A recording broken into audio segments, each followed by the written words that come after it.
Let it never be said that Chet Morton forsook his companions in the hour of distress. Let the thieves do their worst. Chet Morton defies them. Chet, I love you. It's 2018 and everyone gets a podcast. Mine is the Hardy Boys Drink Book. The Hardy Boys Drink Book wants to welcome you back for the new year. We've taken a bit of a hiatus over the holidays, but we're so excited to be back. My first guest of the new year is actor James Thompson. And instead of having one of our favorite bartenders make us a drink, I'm rolling up my sleeves and making the drink myself. We're going to be doing some things differently this year, and we're going to be bringing back some of our favorites. Like bingo! The drink I created for today is called St. Brendan's Voyage. You can Google that. It's 2 parts Irish whiskey, 1 part apple brandy, and several dashes of very strong ginger bitters. I love the balance of flavors, and I think you will too. Discover a house with too many secret rooms, deal with a couple of doppelgangers, and risk life and limb for the stupidest invention ever in Episode 11, While the Clock Ticks, featuring James Thompson. Hey detectives, welcome to the show. I am here with James Thompson. Welcome to the show, James. Thank you for having me, Charles.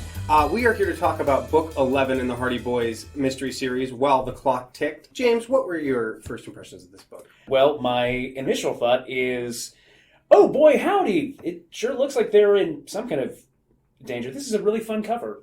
Yeah. Really funny. Should we describe?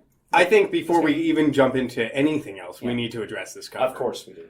All right, well, take it away. So what we are seeing is Frank and Joe Hardy in their, not quite matching, but in their polos and slacks, like most kids wear when you run around doing detective work. Right. Bound and gagged, desperately struggling, while in the background, a grandfather clock is revealing a secret passageway behind it with a really creepy old man coming out from behind it. He's so creepy. One, he's, like, as we say on the show, the oldest man in the world. Mm-hmm. Also, he looks so tired, and he's sneaking. He looks like he's actually sneaking away, like he's left them there. But it's the fear in the boys' eyes that really drives it home, because we know that the Hardy Boys don't feel fear like this. Of course. And they look terrified of this man. Yeah, the only way to describe this is they're like, oh no, he's coming. Is this it? Frank? Yeah. Frank, I'm so sorry I got us into this. I don't know what he's going to touch us with, but I'm so sorry. Yeah. I'm so sorry. I think that's a great intro to this book. It's this is a pretty standard Hardy Boys tale. Yeah, even from just listening to the other episodes of the podcast, this one felt very, oh yeah, this is kind of the formula. This is like kind of what I expected. It's a classic. They're like, we've gotten too far away. The boys, went to Montana. I think we got too far off track. Yeah. So let's get back to basics. Well, before we get into the book too much, James, you are currently in a play at Vintage Theater? Yes. I'm in a musical called Honeymoon in Vegas. It is a fun comedic musical adaptation of a 1992 Nicolas Cage, Sarah Jessica Parker movie. Oh, it actually is that Honeymoon in Vegas. Yes, absolutely. It's not Fear and Loathing in Las Vegas. No. It's not Leaving Las Vegas. It's not 4,000 Miles to Graceland, which is the more famous one I think of with Nick Cage. No, this is the comedy one. I didn't assume they were actually connected. That's great. Yeah, absolutely. No, it's a lot of fun. I play a flying Elvis in the second act. Oh, that's awesome. And in the first act, I am a swarthy, one of our favorite words from the series, lounge singer. Yeah, that's great. Flying Elvis is one of the best Elvises that you could get to be, because there's so many different types of Elvis. Yeah. And there's like G.I. Elvis was cool. Yep. But then there's like, there's late fat Elvis. Yep. That's pretty much the one you don't want to be. Yeah, initially when I was cast, I was a little worried that that's exactly why it was cast. It was like, are you saying something about me? Like late in the game. Like I've been going to the gym like 3 times a week. Are you worried about that? But no, it's a lot of fun, a lot of singing, a lot of heart. Well, let's jump into the book here. Before we do, I want to just say that the Hardy Boys mystery series was created by F.W. Dixon in the 1920s. F.W. Dixon is better known as the inventor of the self-inventing machine. Lazy bastard. And they were updated in the 50s to make them a little more PC, a little less racist, and cut 100 pages off, because I have never felt like these books need another 100 pages. I think that was probably the best change they made. At least from this book, I'm convinced they probably could have nixed another 50. Another 50, yeah. Easily. And I want to let everybody know that, very exciting, bingo is back. Woo! So we've added some new things to the bingo board. I will update the website so you can go on and play along, generate your own card. We added some new great stuff, like when the Hardy Boys get a new vehicle, which seems to happen every other day, or, all the various chases, things like that. We're just going to jump into the story here. They're coming home and they see this guy leaving their house. Mm-hmm. And they go inside, and Aunt Gertrude, who I guess is Fenton and Laura are on a camping trip in Maine. That's right. I kept thinking they were going to come back. I was so excited to be like, oh, I want to know what Fenton is doing. I want to know what Fenton Hardy's He's up to. camping in Maine with Laura. I guess they deserve some time away, but Aunt Gertrude is watching the boys, which is rough for everyone involved. Yeah, spoiler alerts for further into the book, but I would alternately title this book While the Aunt Gertrude Kept Stopping the Mystery. Yeah. At one point, she literally makes them stop the mystery to do their chores. So many times. Yeah, she's like, oh, no, we're done. Times. Aunt Gertrude says, oh, that man came looking for a detective, and I told him your dad was gone. And they're like, we are detectives, and chase this guy down, which...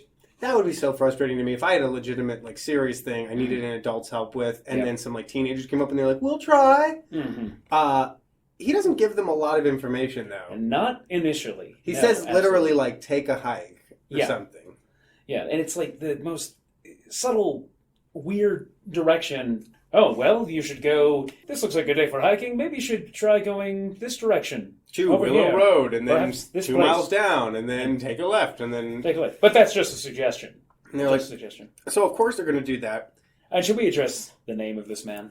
Oh. Because it is... Right. I didn't even understand it, but you seem to have really enjoyed it. So, as written, I understand this name to be pronounced Dalrymple, which is a Scottish name, Raymond Dalrymple, and because I am a very classy, low-hanging fruit comedy guy, I imagine if his name is Scottish, he himself must be Scottish. Yes. But Raymond Dalrymple, you can't do that to that. You can't give us one of the possibly good guys with the complicated name. Right. That's the thing, is I immediately thought this guy was a bad guy, because I was like, his name's weird. Yeah. Weird. Then again, Chris was one of the bad guys in a previous book.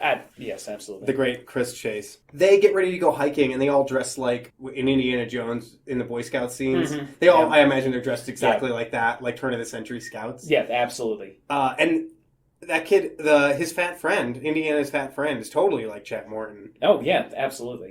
So they go out clomping on a hike, and they almost get run down, as per usual, by a limousine. I realized that... I'm sorry. Do you want to say No, that? I think we're about to think about the same thing. Because I think of a limousine as the super long, super deluxe. But then I realized they call those stretch limousines. Right. So I think that we just haven't seen a real limousine. Yeah, it clearly... Because this is just like a pretty long car that's black and tries to run them down. They go to the cops about it. Or they run into a cop. That's right, out there. And the cop tells them there are harbor thieves in the area. And he was chasing them, but he lost them. Right. And again, this is something that the listeners won't be able to see, but in our version of the book, there is an illustration of Frank, Joe, Chet, and Biff all diving to the side of the road to get out of the way of the limousine. They keep describing Chet as the husky or the plump.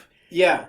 I showed several friends this picture of 4 boys who all look basically identical, and a bunch of people had different answers as to which one was Chet. is supposed to be plump, because they all look like they all have maybe 120, 150 pounds on them, maybe. Yeah, you're right. Yeah, that's For the life of me, I can't tell which of these boys is supposed to be plump. Like, I think the only distinguishing factor is Chet has to be the one who's a little bit balder, because they have to give him something that doesn't make him automatically the most beautiful. It would be my assumption. Okay, so they made him bald, too. Yeah. Oh, Chet. Oh, guys. Oh, man. And then there's a whole chapter where they go hiking. Yep. An entire chapter where they go out. I appreciated Chet's self-awareness. They're hiking out, and he's like, this is a pretty weird place to be hiking. Yep. And they're like, don't worry about it. Wait, you're the Hardy Boys. You do mysteries. Is this a mystery? And they're like, just shut up. And then they walk around this really giant old stone house, and they're like looking at all the windows and trying all the doors, and Chet's like, so it's a mystery. Okay, can we go? Just a few more minutes. He's like, okay, well, I don't want to be here, and I don't want any part of your mysteries anymore. When they finally agree that, yes, we're going to leave, that's totally fine, Frank, Joe, and Biff looked at one another, eyes twinkling. There remained a full hour until lunchtime. And so when I read that, my first thought is, oh, well, Frank and Joe, they want to keep exploring. So they're like, oh, we've got another hour to explore.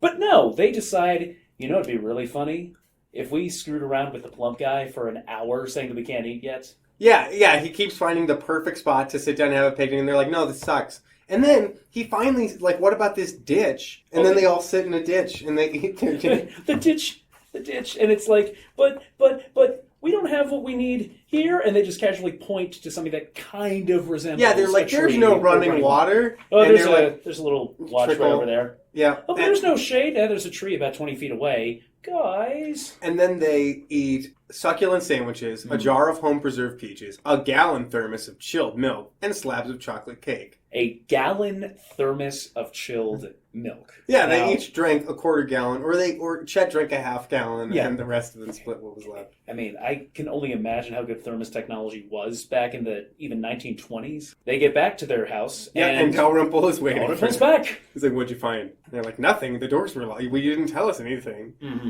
Oh, but they do have clues. They're like, well, a person was out there last night. Mhm. They show that they have detective abilities. Yeah, because it's Frank who's able to see, oh, there are footprints. Yeah, Here. and then he like pulls the grass aside and everyone can Let me see it. aside. You're like, you've got X-ray eyes, Frank. No, they do some pretty solid detective work in this one. Oh, and then they learn about Dalrymple's whole situation. And basically it's this. He has this house that he bought. It's this old stone house way out in the middle of nowhere. It was owned by a recluse. When he moves in, he finds out that there's what's basically a panic room. It's like a room in the middle of the house that's hermetically sealed and locked with a safe door, and it has a time lock on it. So, Which is very important. A time-safe door. That will door. come up so again often. and again and again. And so he knows when he can get in there, and he likes to. It's quiet and well furnished, so he goes in there and he like does his. He's a banker, and he does bankerman work, but he keeps finding notes in it. Like he'll come in, and he's the only person who knows about the time lock. But he'll come into the room, and there'll be a note in the middle of it that's like, You must leave this house forever, or death will overtake you. Frank, with a puzzled expression, read the other threat.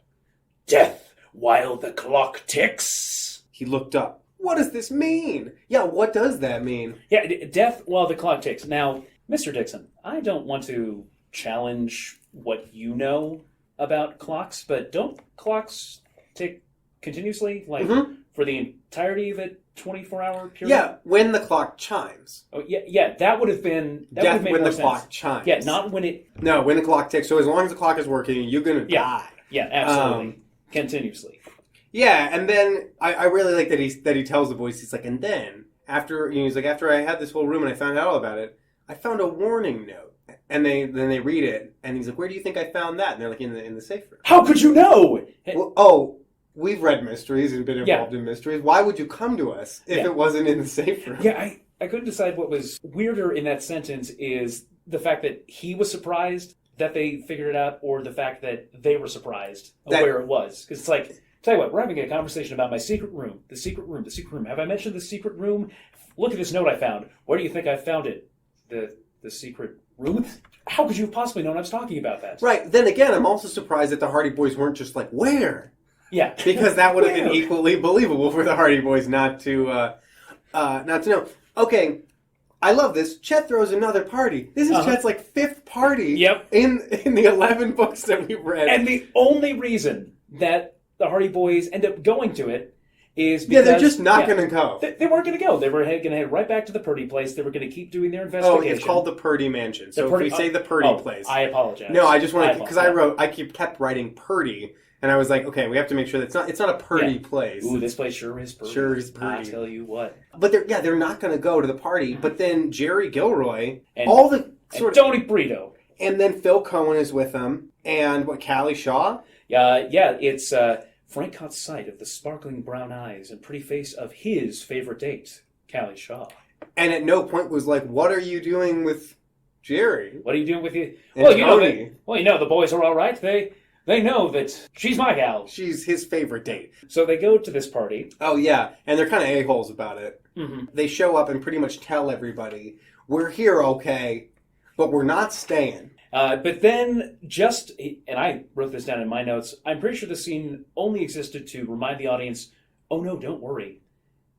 Our heroes have no flaws whatsoever. They're popular, and they have pretty dates. Right. Because even if they're not going to go to a party, they show up and they're with a pretty girl. Really? This scene only exists, I'm positive, to reestablish, oh no, don't worry, they're straight. Yeah, they're straight. They have lots of friends. They're into women. And they go out on the porch with their two dates. And they're like, oh, you boys are sure romantic, which I don't know too many brothers who would both take their dates out on the porch at the same time. And then as soon as they get out there, they're like, no, we're actually just sort of going to peace. Yeah. You are on detective business, Yes. Iola exclaims. Let's see here. Oh, they go out to the old house again, and they're looking around. And I like that they think about climbing the wall around the place. Mm-hmm. And Frank's like, "No, I looked at the top, and it's there's a bunch of broken glass that has been embedded into the concrete." Now, did it say broken embedded into the concrete? He said, "No, I looked at the wall this morning. There are pieces of old, jagged, broken glass all along the top. Apparently, Jason Purdy didn't like company." Okay, so I was thinking about that. Like, okay, there are two ways to interpret that. My thought was, oh, well, the most logical is what you just said. They had to have been embedded into it, because otherwise, I'm imagining Joe just like, oh, that's really inconvenient. Actually, let me just take my sleeve real here, just like brush off the broken glass, and problem solved. Like someone had stood in the upper floors of the house and thrown glass bottles at the wall. That's awesome. I would do that. That wasn't a defensive mechanism. Jason Purdy was just really drunk one night. And threw all the bottles out. That bottle, he had invested all of his money in those bottles. That is the world's most expensive, jagged, broken glass right there. Young man, I will have you respect that old broken glass. And let's see. They see somebody out there, right? Yeah. At the old house. They start chasing them around. It starts to storm. They see a big clock. They hear a scream. Yeah. It's very important that they heard that clock. Oh, yeah. Very important. Couldn't be more obvious. They walk by a room and they look through, and the only thing they see in is this giant clock. And then they keep moving. Yeah, and it's, not as though the cover itself didn't give away the mystery. Because again, on our version of the book, it is so obvious that there's a man coming out. There's a man coming out of a secret passageway or going into a secret passageway that's behind the clock. So we know that there's a secret passageway behind the clock. Yeah. Like, not to keep going back to this, but the Nancy Drew story that we just read was called The Hidden Staircase. And the whole mystery was about how the ghost was doing the ghost stuff. And we're like, a hidden staircase. Why did you name the book that? How could you know that? Oh, and remember, part of the reason why they don't initially chase the man into the room is because they're like, oh, maybe it's Mr. Dalrymple. No, maybe it just looks like Mr. Dalrymple. That's a big thing. They see a guy around the house and they're like, we told Mr. Dalrymple not to come back out here. But that's totally Mr. Dalrymple. But then they don't, run up to him. They're like, let's see what he's doing. Maybe he's, not on the up and up. And then that guy goes in the house. They hear a scream. And then somebody runs out of the house, and it was a huge shock to me. But before we find out, I want to check in with Bingo here, absolutely, and see what we have. Let's see. They definitely had that picnic. I don't know if you've got that one. Oh, we absolutely have a picnic. Let me make sure it was left on mine, and that you're not rigging it. It's not on mine. Oh, you poor bastard. No. Have they gone trespassing? What do you got? You got anything? I don't think they've gone trespassing. They were allowed to be there. That's true. The owner. They have not yet caused any of that. They haven't yet had an actual injury. We've heard mention of Fenton, but hasn't actually been here. Attempted murder. I have that one. With the car, I think that one would have been more vehicular manslaughter. That would have been there. And there's the threat of a reward. There's the threat of a reward. They've been threatened with a reward. Well, would we count this as leaving Bayport? Because it technically says they take the road out of... Yeah, well, I mean, it's between Bayport and Lakeside, right? Right. Does that count as leaving Bayport? I think that counts as leaving Bayport. Thank you. I would like at least one to... Yeah, you got it. Bring my own stuff. See, I was hoping that I would have Mrs. Hardy Leaves the House since she's on this camping trip. Oh, I have that one. Oh, fantastic. Thanks for reminding me. That's great. But no Fenton Hardy in this one. He's our free square. Yeah, no Fenton Hardy. The idea is that you always get Fenton Hardy. Oh, man. Not even in this I was so convinced. So was I. I even wrote in my margin, I was like, Fenton? I bet you and I have the exact same name. Oh, man. Okay. Well, the person who ran out of the house is Hurd Applegate. Hurd Applegate. This was where I had a question of... Because I haven't been reading these books along with you, is this a character I should know already? So, the very first book, The Tower Treasure, featuring Mike Marlowe, the very first book, he's the guy whose stuff is stolen, they solve his mystery, it's the Tower Treasure. So, he lives in the Tower Mansion, and it's one of the only times, I think the only time that a character that's not one of their friends from a earlier book... Mm-hmm. shows up and is a major player in the book. Not that he does that much, right? But it's amazing. And then he talks about how they returned his stamps to him, and I don't remember this. This is my first time on. Right, first time on. But so. I mean, oh yes, the stamps. No, they said once. They said once Frank and Joe had recovered a valuable stamp collection for him, and he had been their friend ever since. And I wrote, "Is that right? Is that what happened? I Because these books are so disposable, I completely forgot. But I was not surprised that it was Hurt Applegate. I was surprised that it was anyone I had ever met before. So he comes out and has a panic attack, basically, and collapses. Joe takes him back to the house. And what, does Frank just stay out there? I'll go back and investigate, Frank offered. You drive Mr. Applegate to our house in his car. He's chilled to the bone. Aunt Gertrude will look after him. I'll follow in our car as soon as I can. And so he just heads back. He goes, Frank, I should say, goes back, looks around, Tries the handle to the door, right. and just stops. There's no benefits to him being delayed. There's no surprise here. He doesn't Joe find getting out caught. anything extra. Right, it's Or get literally kidnapped, or... This was one thing that I noticed a lot here is sometimes almost too much information was given to us, but not the right kind. Yeah. Like this, and then they went back to get their car. And then they did this. Or they tossed their flashlights. They then went back for their flashlight. We didn't need that. We didn't need that. Yeah, and then there's things that you would really like to know more about that they just brushed right over. But they get home, and Aunt Gertrude has, I guess, just been fine with taking care of this guy. She knows him. Mm-hmm. She knows his sister, Adelia, who was another character who was briefly in that book. Right. It's like Dixon just refreshed his memory about what the basics of these stories were and thought involving Hurt Applegate was one of the things that people liked the most about the first book. You know what I'll do that Marvel and DC will do years from now? I'm going to build a connected Hardy Boy multiverse. Oh God, a multiverse. I can't handle the single Hardyverse. Oh, it's going to be amazing. I really like that. So they get Mr. Applegate home, and then after a while, Gertrude's like, oh yeah, there's another guy here. Oh yeah, by the way, there's a man who's been waiting for an hour and a half in the other room. Yeah. So they go in there, and it's Mr. Dalrymple, and they're like, how did you get here so fast? We saw you out at the house. And I love this line of his. I don't know what you mean. I didn't get here fast at all. I took my time. I always take my time, even in emergencies. You take your time in an emergency? Even in emergencies? I imagine you're the person with the broken bone, and he's the guy being like, all right, I'll take you to the hospital. Hold on just a couple of minutes. Yeah. And you're like, minutes? I mean, just because I've been shot, that doesn't mean we need to be in any kind of panic. Applegate tells his story, which is just basically that Applegate's a dumbass. A guy came to his house at night and was like, I want to take a look at all of your jade collection, to just because I might buy it. So he got it all out. And then he's like, what else do you have? And he was like, I think I have a jade chess set. So he goes to his safe and he unlocks the safe and comes back with it. I think that's what it is, with the chess set. Uh-huh. And the guy has stolen everything. Yep. And then he chases after him. And then another guy comes into the house and takes the chess set and everything out of the safe. Right.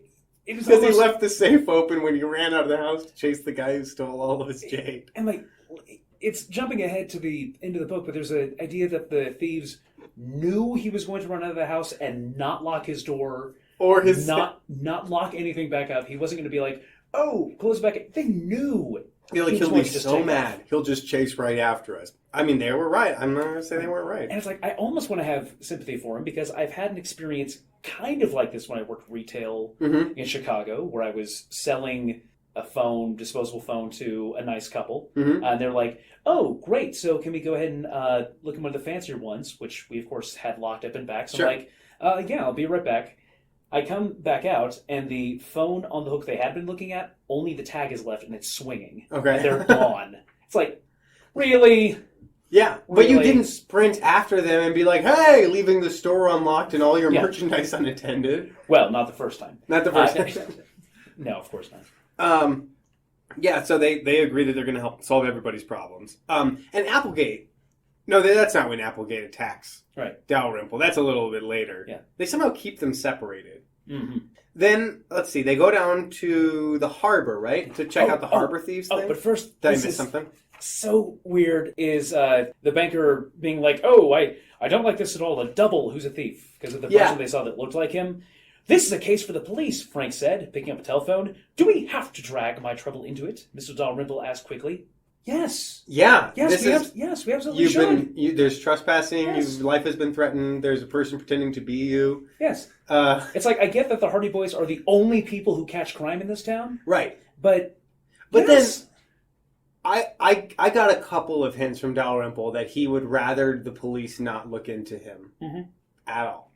And that, don't worry about it, but let's go to... He went straight to a private eye. He didn't even try the cops. Right. And we've had conversation on the podcast before, the secret underbelly. Exactly. The secret theory that it's actually Fenton. He knew to go to Fenton right away. What if Dalrymple is the money? Yeah. He's the fencer. The thing is, he doesn't want the cops involved, and he doesn't think that they need to be involved. And he's right, because what are they going to do? It's Bayport. Yeah.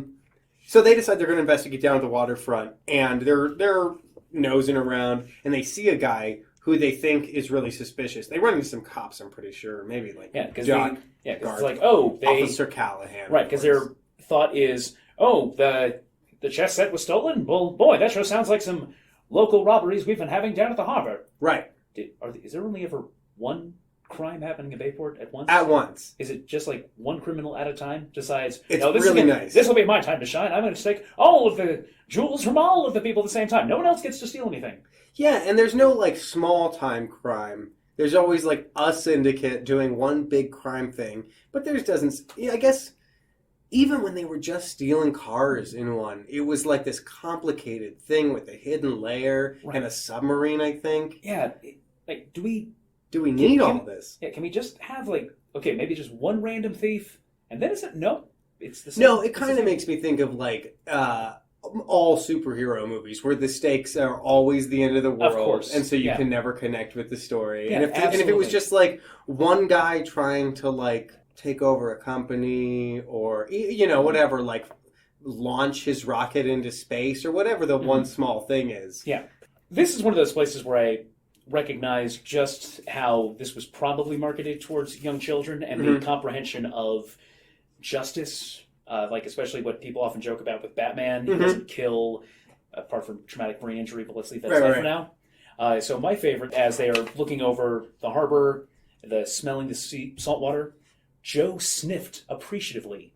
Boy, where are those harbor thieves? I'm ready for them. Yes, but are they ready for you? Frank said with a chuckle. You know the one I'd like to get my hands on? His brother added in high spirits. The guy that almost ran us down yesterday. Yes? What would you do to him?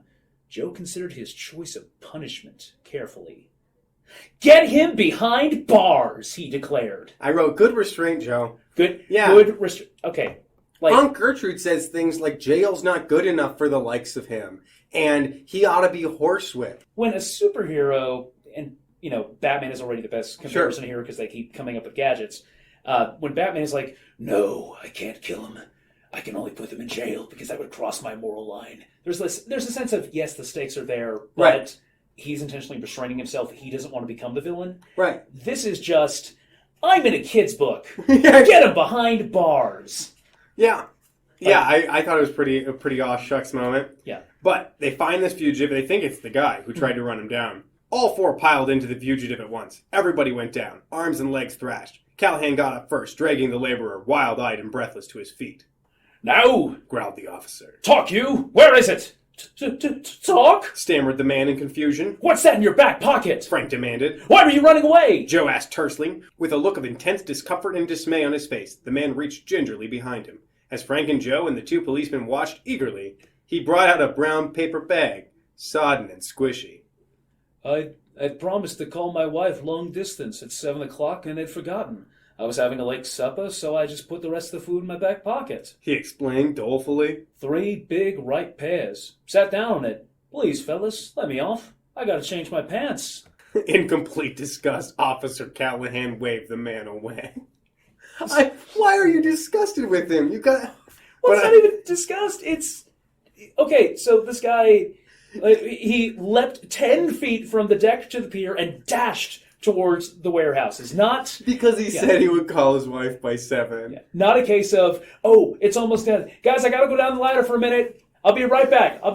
No, he like Superman dives off the pier. The dock. With 3 big ripe pears. How big is this guy's pockets? I know. How big is his pocket? I'm trying to imagine any pants I've ever worn. Why did his wife pack him 3 pears for lunch? Like, that seems mean. If I got to work and my wife had packed me lunch and I would have 3 pears. Oh, you know what? I think I figured it out.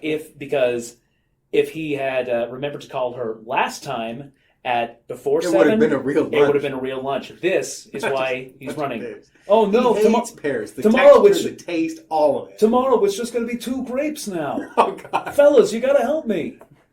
Well, better go change your pants. Yeah. I also like that too, that he because I think that part of it was the mess from the Pears, and part of it was being tackled by a bunch of people and the cops, and not knowing if you're going to get your green card taken away and all that. By 4 different people at once, I can only Gotta arms go and change legs thrashing. What is this guy thrashing at? What is this guy thrashing at? Yeah, why is he fighting? Yeah, that's another thing, is that he resisted arrest. Or not arrest, but I guess being tackled. Yeah. I'd probably resist too. Yeah. They go check out the sleuth. They're going to see if they can, go out in the water and do some... and they find out that the sleuth has still been used. Is it because it's out of gas? It's out of gas, and... they start talking about how, maybe one of our friends took it and just didn't put gas in it. I don't let your friends use your speedboat. Yeah, because Joe puts his hand on the... hood. Yeah, proud of the craft, put his hand affectionately on the big motor, like what you do in any James Bond movie when you reveal the new car. Right. Ooh, my new car. Quick as a flash, he withdrew it. Hot! He exclaimed. Frank! Somebody was using the sleuth not long ago. Yeah, and they think... But I'm still stuck on the fact that they let all their friends use their boat. Yeah, that's such a... It's like, it comes up really shortly, too. That their relationship with their friends is too weirdly open. Yeah, no, absolutely. I think this is one of those cases where, if you've got the rich friend may be like, oh, yes, come by my house anytime and use one of my Rolls Royces. Sure, if you guys want to use the hot tub, feel free. But that, every time they get home and everybody's there at the hot tub, they're like... Oh, Frank goes to talk to the cops about the fact that the sleuth has been used. And Joe hangs out. When they get back, Joe and the sleuth are gone. Yes, absolutely. And Joe has chased... Somebody is in Tony Prito's boat, the Napoli. Mm-hmm. And he's like, those guys aren't Tony Prito or Tony Prito's dad, who owns the construction company in town. Mm-hmm. That's the only thing I know about Tony's family. And they're Italian. So they get in... So Joe gets in the boat, and they chase after the Napoli. And the bad guys accidentally wreck the boat. Oh, God. And scuttle it. Yeah, they don't know what they're doing. Yeah, they didn't ever wreck the sleuth. Of course they wrecked somebody else. They had to... Yeah, because, good Lord knows you wouldn't want to wreck the sleuth trademark. So, copyright. They have to... The police are like, well, we better call the Pritos and let them know what happened to their boat. And the boys are like, can we do it? Yeah, and this is another one of those cases where I'm like, there was too much information here. Right. Because now we dedicate 2 chapters just to bringing the boat back up, getting it out of the waterlogged state that it's in. And there's some high-stakes moments. Joe does a really stupid thing. In any other book, this would have been, we'll tell you later when the boat comes back. Great. And then move on. But nope. In this one, they do a whole day of salvage where they go out to get this boat. Joe shows them where it crashed. And... they're like, well, it's 12, 15 feet down. We're going to have to get some divers out here, and we'll tow it out. And Joe's like, let me just do it.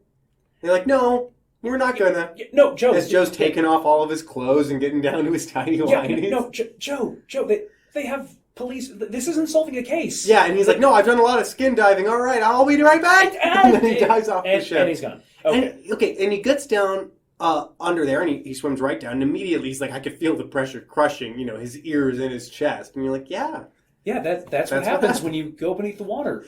That happens. And he can't find a good place to hook the line. He's supposed to thread this tow rope through something, like a metal loop, let's say, and then hook it to itself and then swim back up. But he's like, I'm going to swim under the control console, of the steering console and try to hook it to something underneath there, and gets wrapped up in it, and it pulls taut, and all of a sudden he's 12 feet underwater, struggling to breathe. Because he's a dummy. Yeah, so now the tension of this chapter is, oh no, he's caught underneath. What's going to happen? What could save him? Frank. Next page. Yeah, exactly. Frank just strips down all of his clothes, doesn't jump in with his clothes on. He knows better. He knows better. Right. And so he strips down to his tidy whities and jumps into the and swims down, has plenty of time to free Joe, and then this is what ticks me off. He sees a metal loop on the edge of the boat. It's just it's the loop that you use to tie your boat to the dock. Yeah, Mr. Dixon, could you have given us more than a page of tension? Of tension, no. A page. He doesn't want you to get too worried. Page. No. But then, so Frank's just like, oh, I'll just do it here. Which, I don't understand how Joe didn't see that obvious place to attach it, just for the sake of tension. Anyway. Yeah, this is one of those where, again, going back to, second verse same as the first, like Batman. Yeah. This is a case where you've got Batman and Robin. Right. And so Robin is the impetuous one running into danger. I'll do it, Batman. But in this case, it's brothers a year apart. A year apart. Who They literally have no other defining feature other than, yay, mystery, I'm impetuous, I have more experience. Right, but Frank totally saves the day. Yep. Tony's boat, they tell him that it can be repaired, but it's going to take a long time. Oh, and by the way, Tony. after this chapter, Napoli never comes up again. Nope, Tony doesn't come back. None of the other kids do. This is literally just to say, oh, by the way, Frank is a really good swimmer. That's not going to matter later in this book. No, they don't go swimming but again, I he's a don't really think. good swimmer. But I'm really glad their boat was fine. That's good for everybody. Let's see. So they go back to the Purdy mansion again. Mm-hmm. Want to check for footprints? Yeah, they look for footprints. They don't really find anything. I don't think they find anything there. Mm-hmm. But then they go home, and this was another weird thing, like loaning everybody the boat. They get home, and everyone is at their house. Mm-hmm. They go into their garage, and they can hear, like, wrestling upstairs. Mm-hmm. And they go up, and it's the weirdest scene in the world. What's going on, Joe exclaimed. The brothers rushed upstairs.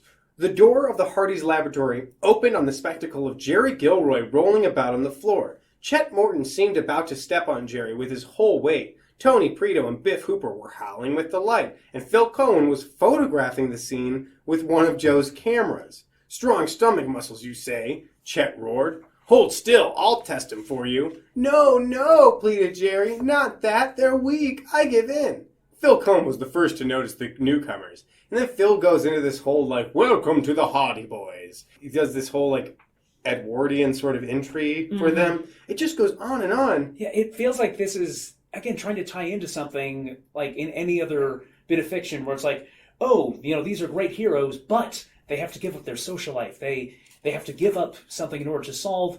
No, they're just... Why are all these people at Frank's house and Frank and Joe's house?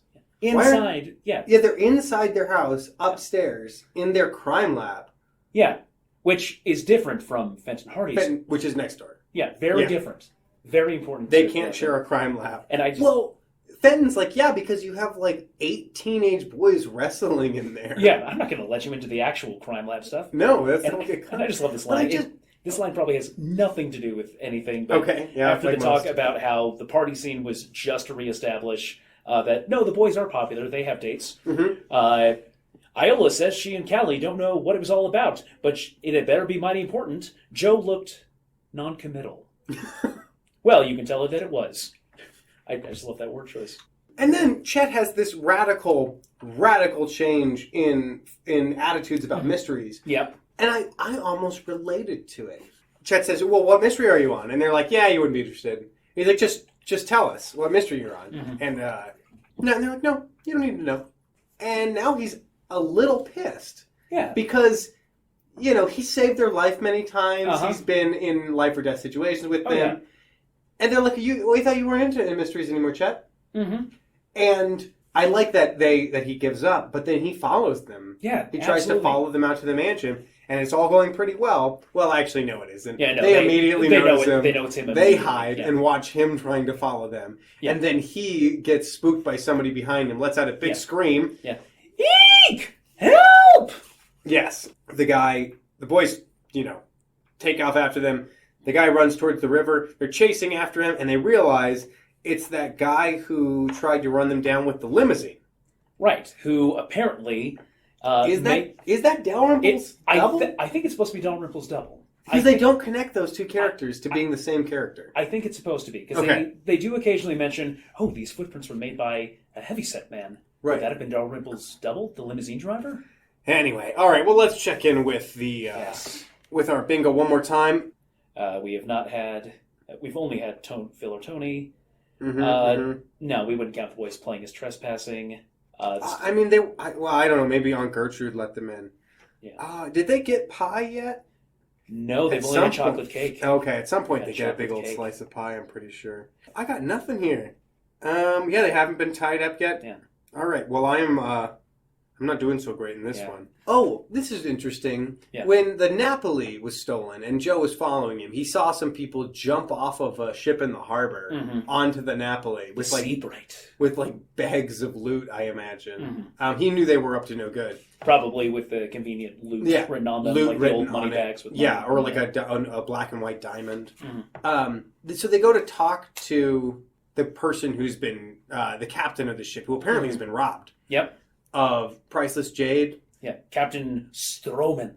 Captain Stroman. Stroman. And he said that he had reported the theft to an insurance person, and they had hired a private detective. I'm showing, for those of you who Yeah. can't see it, we're both showing each other our notes. And We wrote both Fenton both in literally exactly had the Fenton same Hardy. place, because at this Yeah. point you're just jonesing for some Fenton Hardy. Oh, and you gotta remember, before this, the second they start asking about the Jade, instead of the captain being like, why are you interested in the Jade? His thought is, you're interested in the Jade? You must be the thieves. I'm calling the police. Right. Yeah, and he says, like, I saw, some boys in a boat like yours just the other night. And so, yeah, he calls the police, and Chief Colleague has to basically be like, oh my God, no, those are the Hardy Boys. Believe me, they are not the crooks. They will catch the crooks, and I will get a healthy bonus this year. You don't know the Hardy Boys. You've not been here that long. Yeah, what are you, out in the harbor? Come into town 24 hours. You'll meet them. They'll save your life. It'll be a great time. But no, I think it's great that Chief Colleague is willing to always back up the boys, because it would be really funny if one time someone called and he was like, doesn't ring a bell. And just the one time. Just the one Just time. the one time. He's like, I wonder how they'll get out of this one. Snotty Hardy Boys in the case of the Sassy Cups. So they decide to, geez, if we're going to get some clues about where this Jade is, we need to find places where you would sell the Jade. So they go to a shady-ass antique dealer. By the name of Mr. Swartz. Mr. Swartz. For any, that's exactly what I wrote. I hope that this is pronounced Schwartz, because it'll give me a few giggles that the book itself has not been giving me yet. Oh, I know. I need a few giggles. But I like how they know exactly what guy in town buys stolen goods. Yeah. You think, why don't the cops bust this guy? But the Hardys haven't given him up, apparently, because he's such a good resource for finding stolen goods. Yeah. But he didn't buy this stuff because it was too expensive. No. Yeah, needed money, he said. So, am I supposed to overpay him out of charity? No, you're supposed to hold the merchandise, tell him you're going to check on something, go into the back and call the police. Yeah, absolutely. Also, you don't know Herd Applegate's famous jade chess set? Yeah. That seems like something in town that an antique dealer would know about. Yeah, he probably would have been the one to sell it. So, but he says that, but the guy, if you know the guy who left these, who tried to, he left these keys here and he gives them to the boys. Okay, so all over this book, I keep wanting to say Deus Ex Machina. No, you know what? I'm just going to give up. Yeah, exactly. I'm just going to give up. They are blessed. They take the key back to their lab, and then they go into Fenton's lab, which is adjoining to their own lab, and they look into his. Okay. But don't forget, we have the private detective. Oh, right. When they get home, detective. They're about to check out their keys, and they get home, and there's been a private detective at the house, and that's when you know it's not Fenton. And this is where I have so many notes written here. Okay, over the course of this book, my notes slowly go from haha, that's delightful, haha, 1920s, to oh my god, get on with it. Yeah. Or you can see the sass and the snark coming out. Oh yeah, mine just devolves into swear words. Yeah, my favorite. A young man stood here and said his name was Mr. Smith. Mr. Smith, Joe hooted. How phony can you get? A lot of people are named Smith. Guys, have you met your author? Yeah. Have you met the guy who writes your books? Right. That's phony? Yeah, that's phony. Is the name I think Smith? it's Private Eye. Joe repeated indignantly. He's been reading too many corny detective stories. My note, as compared to a world-famous detective, Yeah. Fenton Hardy. No, nothing corny about that. Yeah, guys, if you're going to sass the writing material, at least give us something else to It's like about. in one of the, I think the most recent X-Men movie, they're like, the third movie is always the worst. And I was like, yeah, if this wasn't the worst, that'd be a funny joke. Yeah. But you're talking about your own movie. Yeah, guys, self-referential humor, leave that to the people who are doing the Who can do it well, yeah. Please no, and then he wore a nice suit, a Grey Fedora hat, and he had a little toothbrush mustache, so you know he's no good. Yeah. Was it false? Joe queried. I don't know. They're unsnapped. Her energetic self again. I didn't study him through a magnifying glass. Why would she know? I don't know. She's not the detective. Why would she know? She is giving them a little bit of useful information. Yeah. So they take these keys. I really love that they take the keys up to their lab, where Fenton has a library of photos of every single type of key. In Fenton Hardy's laboratory next to the boys, he kept a photograph file of ignition keys for all automobiles of domestic and foreign manufacture. Frank and Joe went to compare these to the keys dropped by Mr. Dalrymple's mysterious double at Schwartz's shop. Start with the American makes, Frank proposed, and take this year's model first. It's crazy that he has this, but they find it very quickly, and it's called the Meteor Special. This is literally where all of the references come out.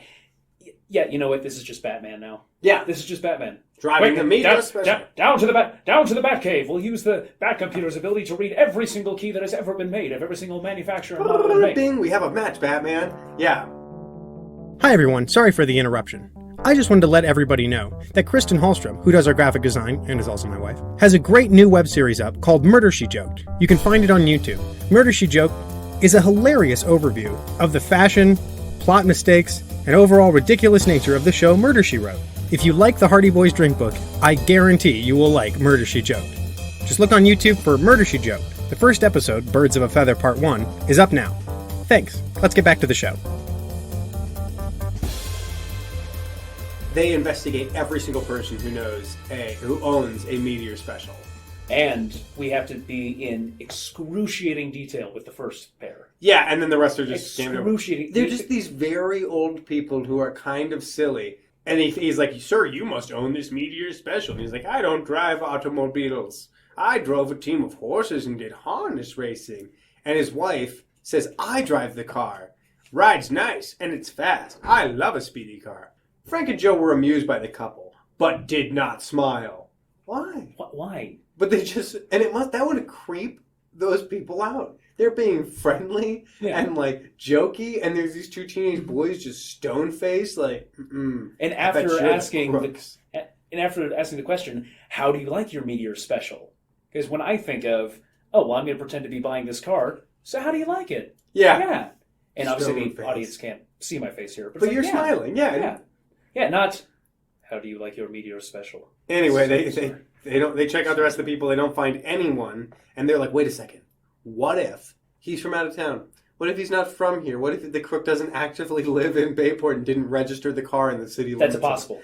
It's impossible. It's impossible. And this is where Chet joins back up. Oh, that's right. They they go driving around investigating, and Chet can't help. He really wants to stop at a milk bar. Yeah.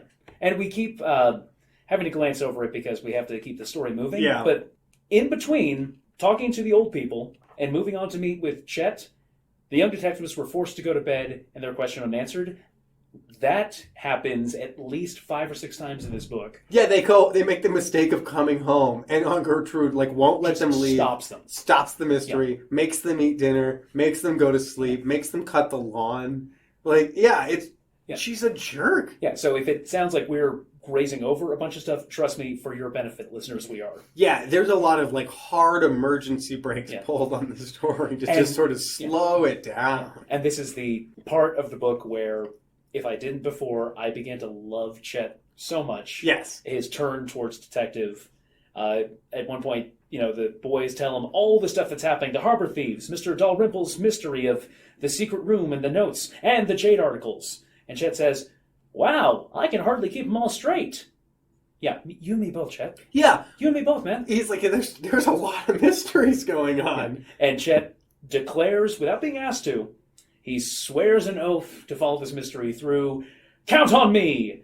Raising his right hand and placing his left over his heart, Chet declaimed, "Let it never be said that Chet Morton forsook his companions in the hour of distress. Let the thieves do their worst. Chet Morton defies them." Chet, I love you. I love you so much. I want everyone at home who's listening to raise your right hand and put your left hand over your heart and realize how silly you look with that as your position. Absolutely. You should do it the other way around. The other way around. No, this is the detective's code. Charles, this is why we can't be detectives. We just don't understand. It sort of makes you look a little teapot. Yeah, this is why we can't be real detectives. There was this part earlier in the book where they made a joke about Chet joining them. "Okay, Detective Chet Morton." You know what? I want to read that book. Detective Chet. Yeah. Detective Chet. I want to read that book. Can you bring it back onto the podcast when it's Detective Chet Morton featuring the Hardy Boys? Right. He's become everybody's fan favorite. But he makes them stop the mystery. He pulls an emergency brake on the mystery because he sees a milk bar. Yeah. And the way he describes it. The way he describes it. Okay, I got to read this. Suddenly, both Hardys noticed that Chet's attention had been diverted. He stared longingly ahead. "What's so interesting?" Joe asked. "Don't pass it," pleaded Chet. "Pass what?" "That milk bar up there! They serve a terrific sundae covered with whipped cream, cherries, and nuts. It's called a Bigloo Igloo. Come on, fellows. It's lunchtime." "Okay," Frank laughed. It's like, oh, does he see something? Is that a meteor? Is he seeing the meteor? And no. No, it's No. this diner I go to a lot of It's a milk cart. times. He orders 4 sundaes, and the waitress very judgmentally says, "There are only 3 of you, sir."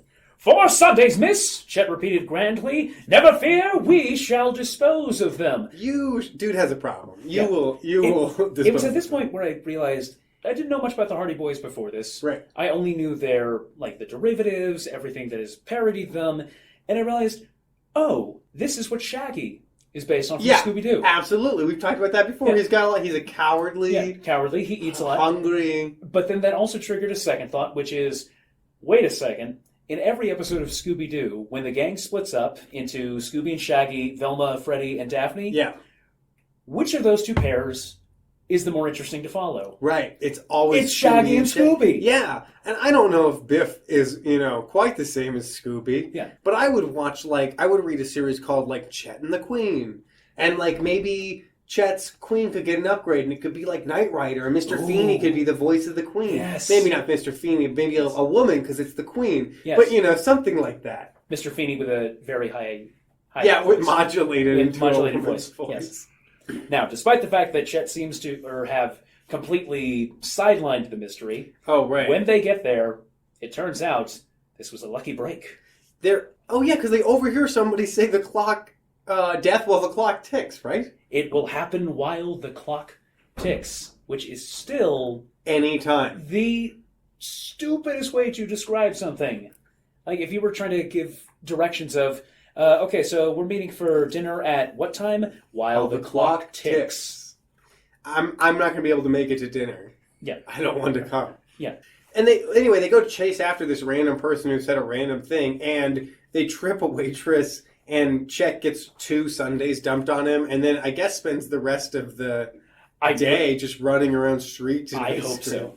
For me, this was honestly warm dairy. For me, this was the most exciting point up until this point in the book, because it was like, oh, something weird happened, something that wasn't just, gee, we see him, we're going to chase after with nothing happening. Oh, he ran away. Yeah. No, there's actual consequences here of, oh no, we tripped a waitress.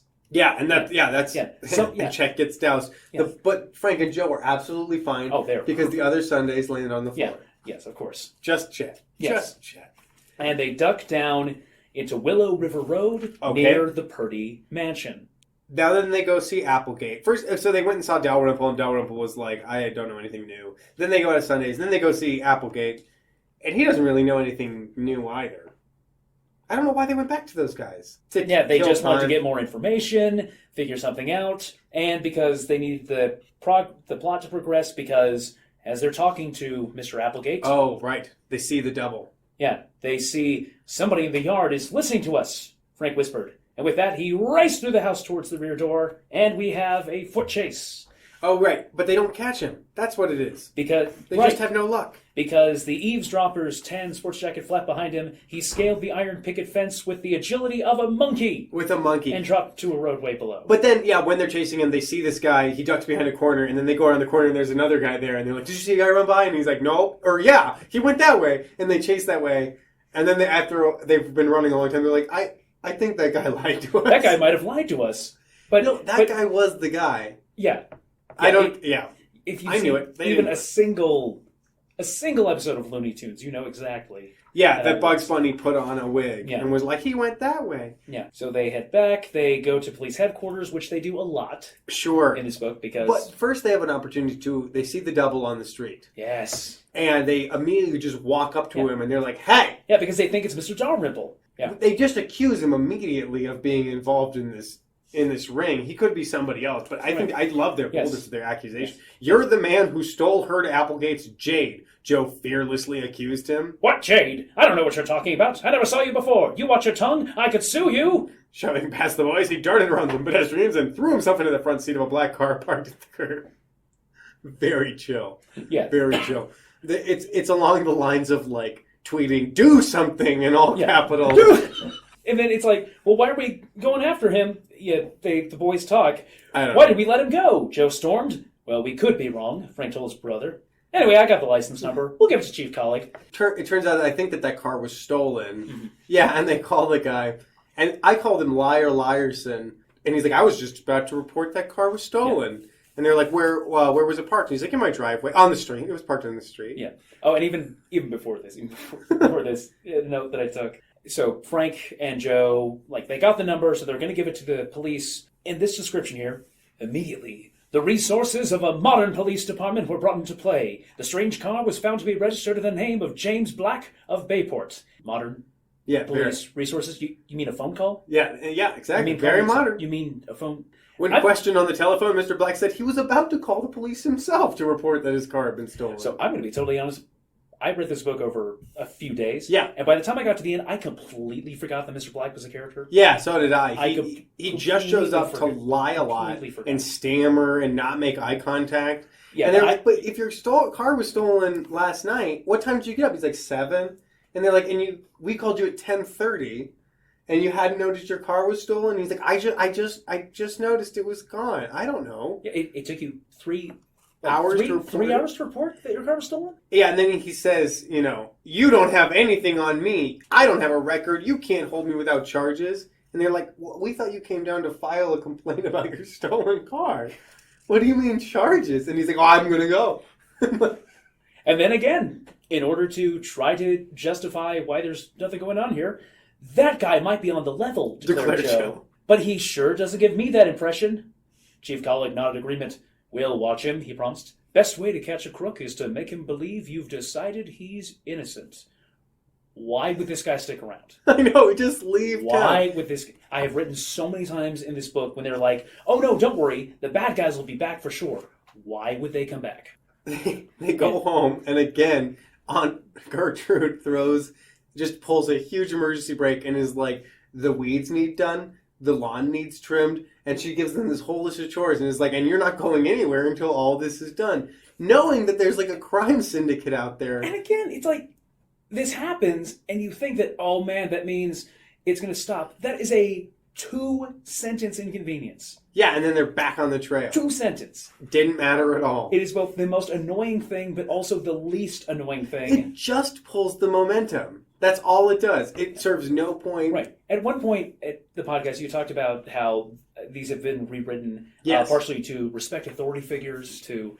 Yeah, they go to church. Yeah, like, at some point, was there a censor who's like, you know what, I don't think these boys are doing enough responsibility around the house. I haven't seen them do one chore. I haven't seen them do one thing. So perhaps this is the book where we're going to put all of the chores. What if we have a chapter that's just ironing? Not a chapter. What about a sentence that's ironing? What about a sentence? That will be just enough to pass the McCarthy board. I don't know if it was the McCarthy board.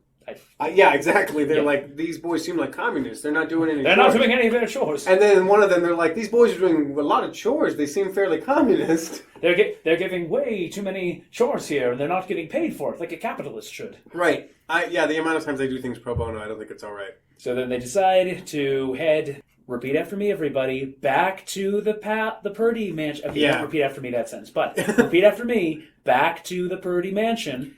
Again and again. This time they find people out there. Like they're sneaking around the cellar. Yeah. They decide to go right into the cellar. Yeah, and every time. Because a few chapters back, Mr. Dalrymple told them he would give them a spare set of keys to get in. Oh, yeah. And he keeps forgetting. He keeps forgetting to give them the key. Again, is like...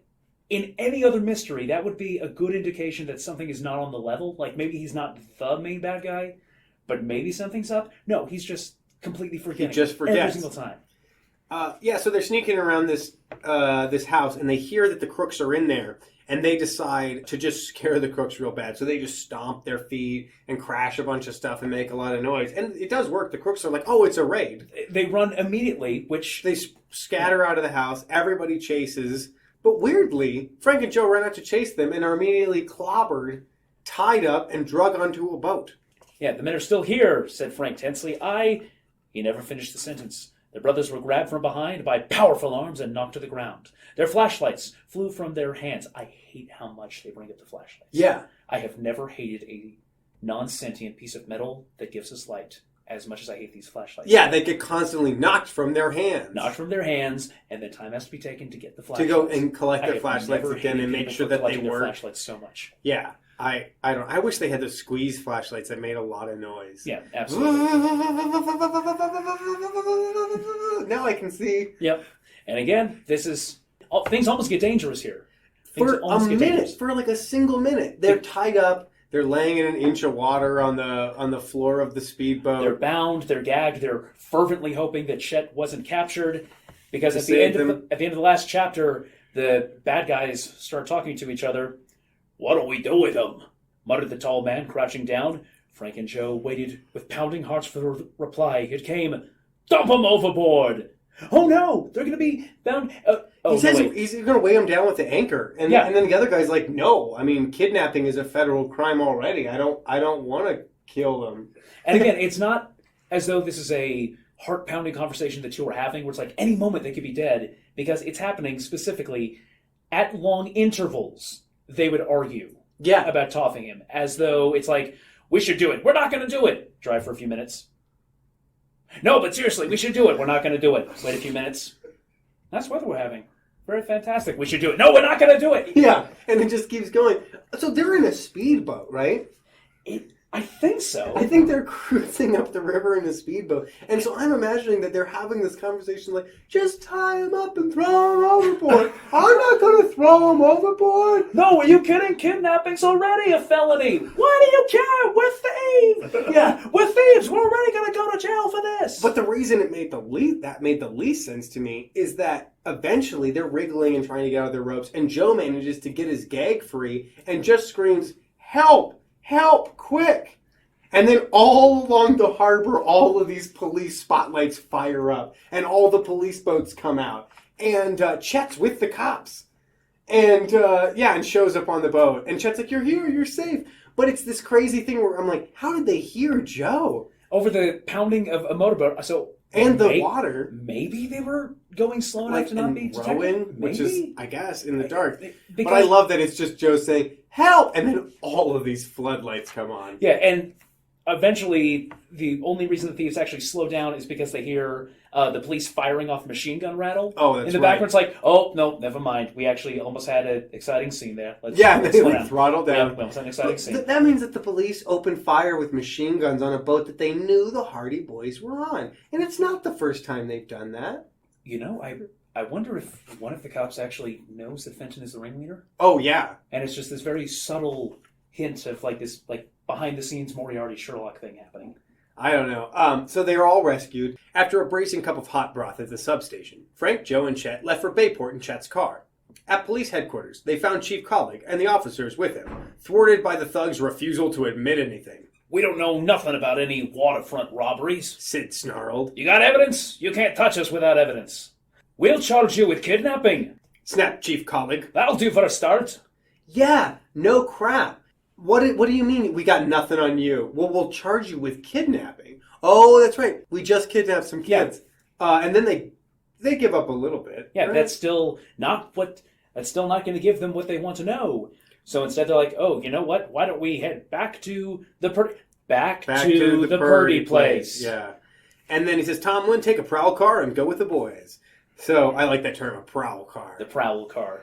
When they get back to Purdy, they're sneaking around and they find one of my favorite things, other than a secret passageway, a secret road. It's a road that's been all covered up with brush. Right. I don't get that. I was having so much trouble trying to picture this area because, again, it's so thickly wooded. This is one of those places where, again, not enough information is being given.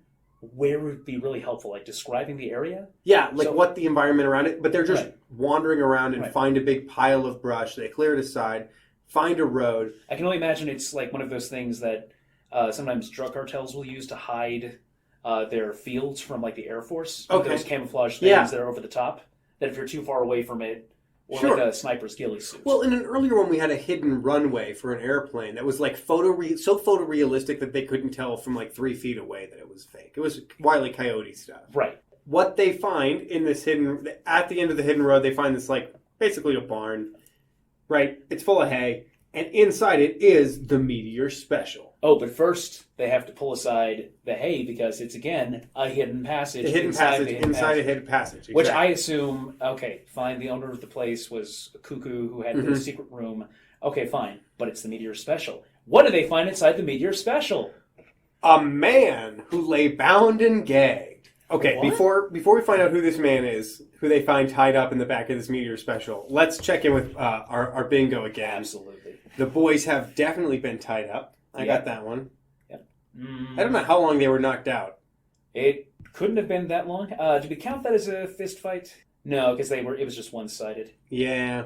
An actual injury? An perhaps? actual injury, yeah, probably. Perhaps. The bad guys were trespassing. That's true. We got the bad guys are trespassing. All right. Well, we're in the final stretch here. Okay, so the guy in the car is the PI. It's the private eye who's been sent after them. He followed them out of the Purdy place or something. Yeah, he was the private eye that Stroman hired, the captain. He was and the same guy who gave them the slip earlier that thought was an eavesdropper. Oh, all of this doesn't matter. None of this Plays matters no part whatsoever. in It's like, history. oh, a private eye. Well, what's that? Well, it's Sam Allen is my real name. Don't care. He's the Mr. Smith. Yeah, and I actually have in my notes here. Oh, never mind. Not Fenton. Never mind, don't care. And then he's like, let's pool our resources. And then says, you know what, actually, never mind, I'm going to go home. And he's not involved anymore. Okay, bye, Mr. That part's done. Bye. Oh, but I like that he hid in the back of the car to try to find out where the bad guys are taking it, and then he sneezed and got caught, which has happened a couple times. Mm-hmm. It's a rookie mistake. Yep, Never to Joe or Frank, but Of course not. Chet and Jerry Of course Gilroy not. have both. No. You know. And then when they split up, they decide, you know what? We wouldn't be able to find anyone here tonight anyway. You have flashlights? Yeah. No, but instead They'll just be knocked from their hands. The four drove back to town in Chet's car. This is where my handwriting starts becoming more caps locked. Stop delaying the story. Stop. Just stop. Yeah, they get.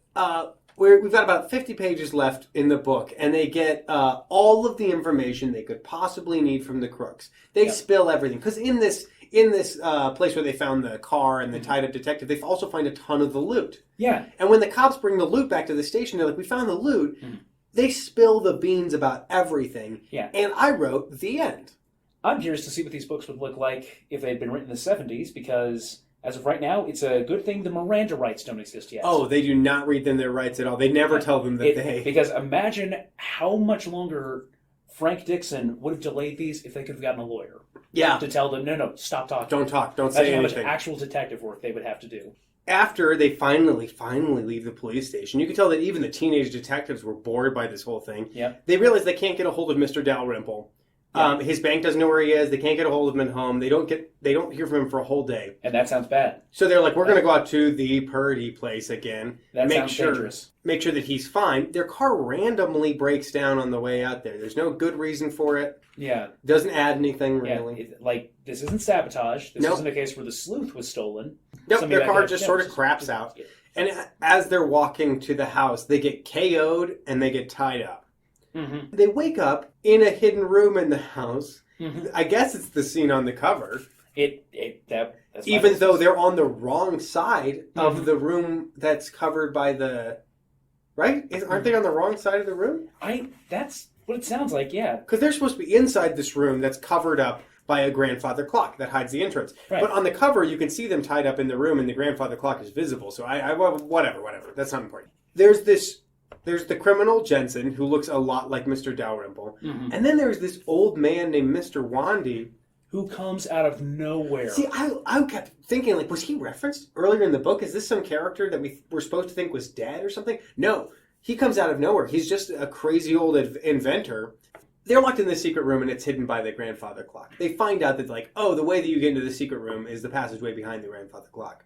But this isn't the panic room. Mm-hmm. This isn't the whole room that the whole mystery was built around. Right. It's a different secret room. Yeah. It doesn't explain at all how they got the notes into the room to leave them to threaten Mr. Dalrymple. Right. If the clock hid a secret passageway that led to the panic room, that would have made everything make sense. But instead, there's two separate secret chambers inside this one mansion. Right. It drives me crazy. Is there a different name for the trope when the bad guy has the Deus Ex Machina? Because it's like, oh, by the way... Demon Ex Machina? By the way, I have the secret room the whole time. Not the secret room we knew about. No, different one. No, of course not. Why would I have the same one as you? And then he's like, hey, bring out your invention, buddy. And this spindly old inventor man brings out this box, and they're like, what's that? And then they realize it's a freaking time bomb. It's a time bomb. It's got a clock on it, it's counting down, and he's like, leave it here, I'm going to blow these boys up. Right, the same kind of clock like the Joker would have left for Batman in the original Adam West series. And the old guy is like, I thought you just said you were going to use that for construction. I don't want to kill nobody. Even more specifically, you told me this bomb was for some construction work. I have never heard TNT or explosives used for mining referred to as a bomb. We're going to set a couple bombs off up on the top of the ridge, trying to bring that down. No, absolutely. Charges. We say charges. But then he's like 1,000,000 years old, so the guy just smacks him to the ground, where he lays stunned on the ground, and ties him up with a time bomb that then he connects to the grandfather clock as this like, when it ticks. Yeah, that is how we tie into while the clock ticks. No, that's still not how that works. Still when the clock That's not how that chimes, works. when the hour is struck. And the time difference here, it's like, you will note the hour, he said. I have arranged that when the hands of this clock reach 3, the bomb will be set off. The Hardys stared at the clock face. It was already past 1 o'clock in the morning. You mean there could potentially be an hour before this bomb goes off? Oh, they've got plenty of time. There could be... They're in like wooden chairs. They could probably smash them up.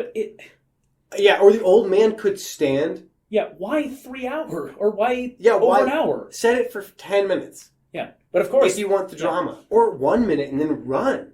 Anyway. But at the same time, it doesn't matter because he keeps talking for over an hour, apparently. I wrote, Jensen will not shut up.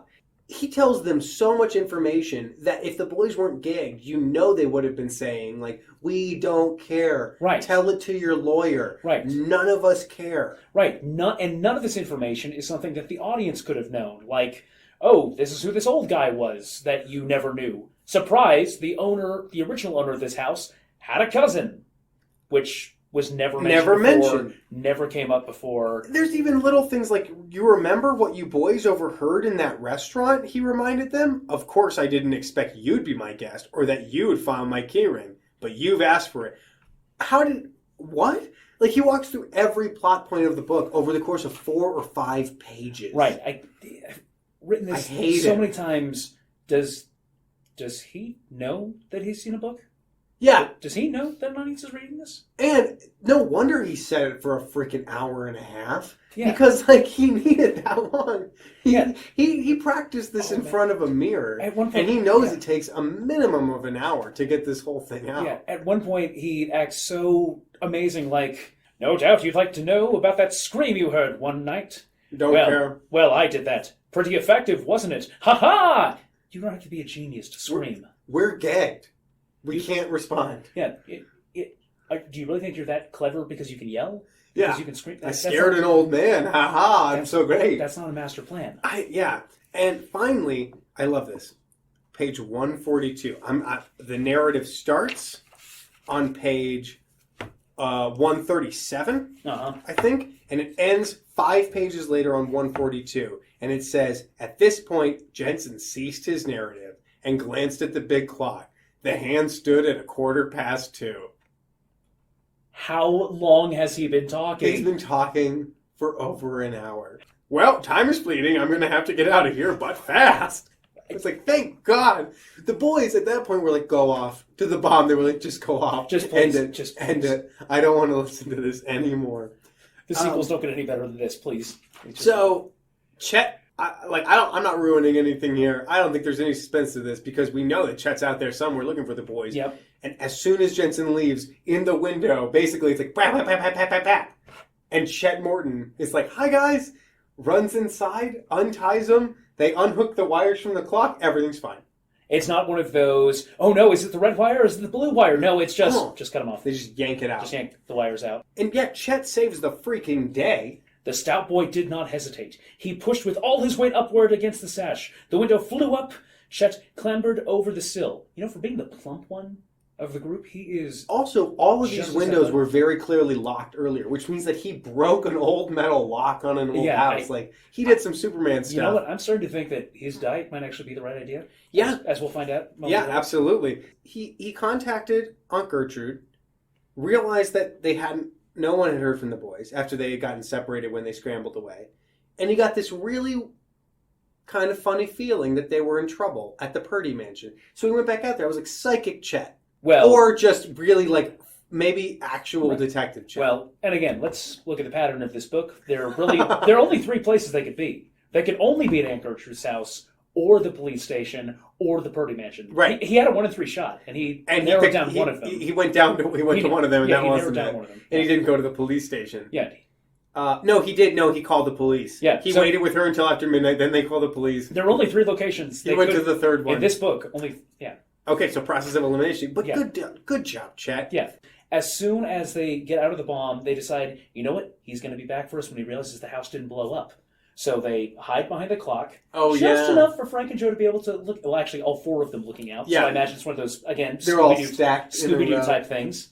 And Jensen is in there. He's mad. He's livid. He pulls out his revolver and just starts shooting like like Yosemite Sam. Into the ceiling. And he unloaded all of his bullets into the ceiling. And then Joe says, that's a good place for them. He had a gun the whole time? At no point did he telegraph the fact that he had a loaded gun and could have just been like, bang, bang, bang. He said a time bomb? He was going to kill them. Just kill them. Kill them, set the bomb for maybe 10 minutes to get enough distance. Yeah. At this point, in the 1920s, 1950s, you don't have forensic evidence. No, they're not going to find that body for 60 years when they're developing the property, and they're going to be like, it's 2 teenage boys. Yeah. Oh, maybe it was those boys that went missing. Yeah, so he has the gun, but he wastes the gun into the ceiling. Classic. Amos Wandy, the inventor, is worried about his invention up on the roof. So he runs out onto the roof. Frank and Chet chase after Jensen down the stairs. Joe chases Wandy out onto the roof, into the storm, for no freaking reason.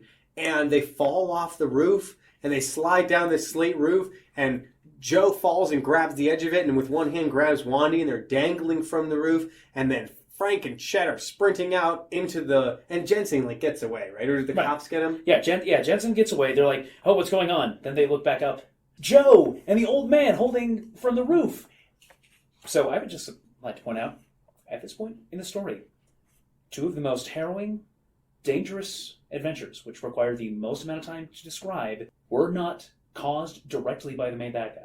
But they do this crazy thing where, and Chet, again, is amazing. He straddles the peak of the roof.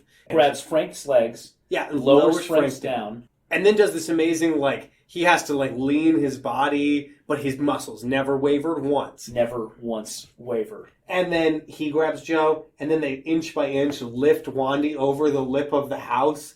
Where at this point they could almost lower him to the ground. I was so confused at the description because the description is that Joe is holding on to the edge and he's got one arm around Wandy. I thought that meant the typical action movie thing where he's desperately clinging on with one fist and all of Wandy's weight. But from the way this sounds, it's no, he's just holding on to Wandy, but Wandy is also holding on to the roof because at one point Frank reaches his hand down. He's like, I've got your hand. Reach around and grab mine. And he said he could feel Joe's fingers probing, which implies that Joe released his weight in order to grab onto his brother's arm. So it's that would pull an arm out of socket with 3 people. Are you kidding? But Chet has no problem. Yeah, that's going to... Chet holds easily 350 pounds of human being up towards his body. This is like people suddenly realizing... Oh, you know who's actually a really dangerous Avenger? I think that Hulk guy is really dangerous. Yeah. Maybe we shouldn't mess with Hulk. I mean, we've been making fun of him the whole time for being stupid, but he's really strong. Now he's really, really strong. Let's see, so they have this rescue, they get down to the ground, and the cops show up with Dalrymple, and him being missing is nothing. He got called away on business, but didn't have time to inform his business. He's been totally fine the whole time. That's another thing, though, that made me think that he is absolutely not on the level. No wonder he doesn't want the cops involved. I bet him standing there with the cops is him doing a lot of looking at the cops back and forth, because I think he was out of town seeing, I don't know, prostitutes or something. He was doing something that he was like, I don't know, I had to go, okay? The Russian mob doesn't wait for you to clear up your personal mysteries. Mm-hmm. No, you go and you just go the moment they say go. But anyway, they catch the crook, right? Mm-hmm. Because he takes them to the secret road. He's like, I have a feeling where he is. Yeah. Joe does. They don't recover at all. I noticed that also when they almost drowned, they didn't take a moment to recover. They just immediately hit the trail again. Yeah, they had, like, for a minute, the four remained motionless, catching their breaths. So apparently this god of a man, Chet Morton, all hail be to our savior, Chet Morton, yeah. He who raised all three people up from the edge of death, Yeah. only needed a minute for his arms and his legs to recover. Yeah, I mean, chug some chocolate milk, Chet, and you're good to go, buddy. Yeah, I'm sorry. Plump? Are you calling these guns and these biceps and these abs plump? I think it's like Kingpin from Spider-Man, where they're like, you big old fat guy, and you hit him, and you're like, oh, he's solid muscle. Oh, yeah. Yeah, it's that. Absolutely. Which, good for Chet, but... I mean, you know what? I want to eat what Chet's eating. Yeah, exactly. Clearly he figured it out. Sounds delicious. Succulent homemade peach jam. They find this guy on 160. I don't know. Does he look a little like Hitler to you? So what we're referencing is another picture from the book with the caption, Jensen came towards the boys, lowering the three-pronged tool threateningly. A pitchfork. He has a pitchfork. He's in this barn and he's surrounded by hay, but he just looks a little bit like Hitler. If his mustache was a little bit shorter on the edges, but no, I'm sure that couldn't be. Why would anyone in the U.S. have any reason to doubt that good old German leader in the 1920s? Oh, yeah, you're right. I'm so sorry if that is politically incorrect. Oh, wildly politically incorrect. Yeah. But no, I mean... You know what's really funny is a joke about Hitler. Yes, everybody loves them. Mm-hmm.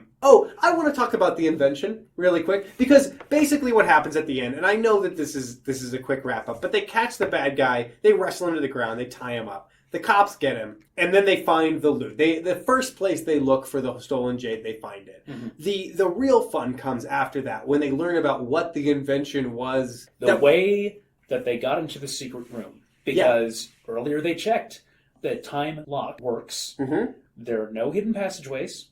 The only way in or out of that building is a fireplace. But that's too small for even a baby to climb down, says Frank. No, because I could easily rant about this invention, so please, you go first. My thing about this invention is that it is a claw machine. It's a vending machine claw machine. The whole thing, it's a box with a cord at the end of it. And then there's these little tongs, is what they refer to as something.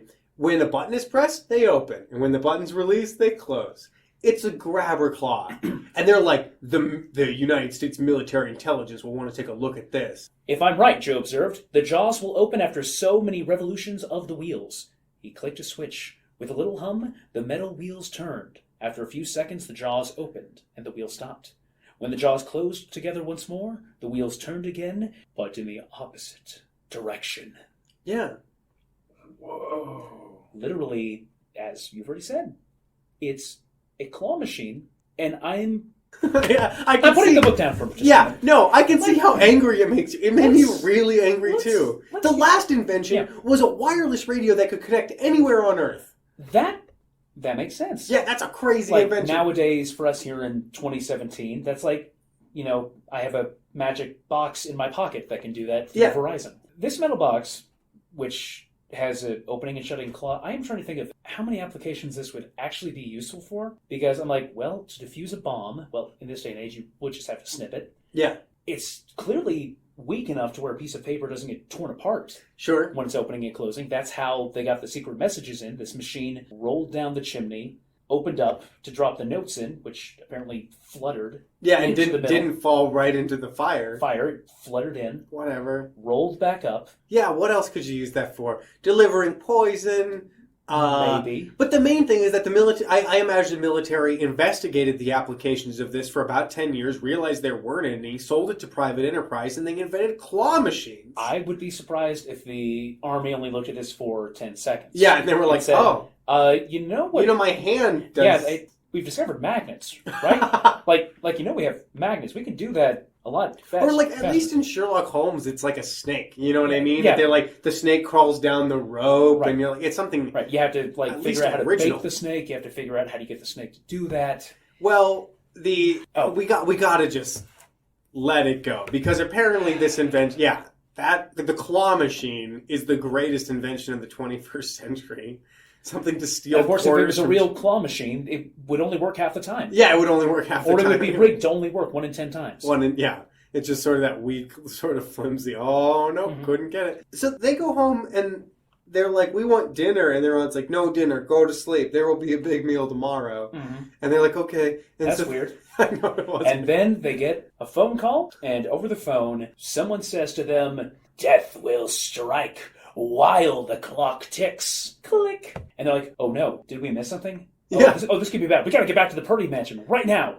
One last time. They run. They get in the car. They go as fast as they can. They're like, something dangerous is happening here. Someone may be in trouble. No, yeah, they walk in to the house. They walk into the living room. Surprise! 3 cheers for the Hardys, and it's a big party in their honor. And it's them just like, you know, having a good time. It's all the people that were at the party before. And Iola, Callie's there, Biff's there, Chet's there, it's clear the boys that are Aunt there. Gertrude threw this whole thing, and I'm like, way to go, Aunt Gertrude, for all of your naysaying and emergency brakes on the momentum of the story. Mm-hmm. At least at the end, you knew that the boys had done something good, and you threw this big thing. But at the same time, again, why'd you have to scare them? Yeah, if this was real, it's like, oh, you boys have just been through a traumatic event where you were almost blown to bits. You had to save. You were almost blown to bits.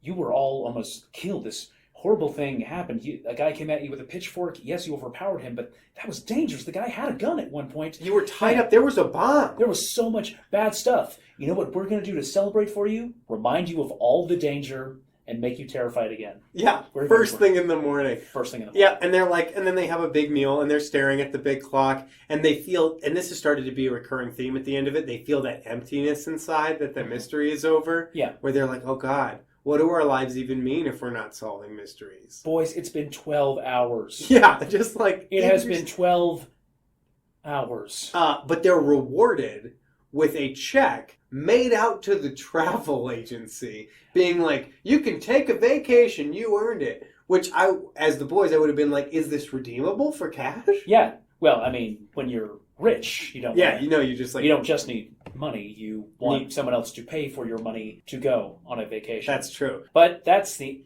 end of the Hardy Boys mystery. A big reward and a tease for the next book. Okay, so let's look at our bingo one last time here. Well, it wasn't an explosion. That's kind of the point. Yeah.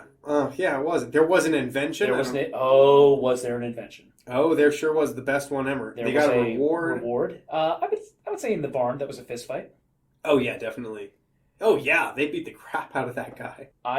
From reading this, I feel like I got permanent brain damage. Okay. But I don't know if that counts. It does really take a tax on... Because at first it's silly, and then it starts to get really, really frustrating, and then you're just so numb to it. Yeah. And then it gets frustrating again. And then sometimes it's funny again. But usually by the time you're done, you're just so mad about all the stuff they made you go through. So what do we think? I got nothing here. Yeah, even if we include a ghost, the fact that guns were only fired in one direction. Sure, it doesn't make it a gunfight. Not a gunfight. No new vehicles? Well, I am sorry. I don't think either of us have a bingo. All right, well, thank you so much, James. I had so much fun reading this book. For all the grief I gave it, it is a harmless book, so much fun to make fun of. Well, everybody tune in next episode, because apparently the Hardy Boys are going south of the border. I am so excited for Hardy Boys Leave the Country. Yeah. I don't know how they're going to handle... South of the border of Bayport, New York, they are going to Massachusetts. No... Apparently, they are going to South America. What? They're going to Portugal down South America way. No. So everybody tune in for that. James, thank you so much for being on the show. Thanks for having me. Of course, anytime. The Hardy Boys Drink Book is a part of their network. It is produced by Jack and Charles Webster. Our music is provided by Danny Overby, and our graphic design and photography is done by Kristen Hallstrom. Special thanks for James Thompson for being our guest and for waiting a whole month for his episode to come out. If you want to get a hold of us, you can find us on Facebook and Twitter, or you can reach us at thehardyboysdrinkbook@gmail.com. Thanks for tuning in, and I hope 2018 is going to be a great year. And don't miss our next episode, Footprints Under the Window, featuring Jack Wefso.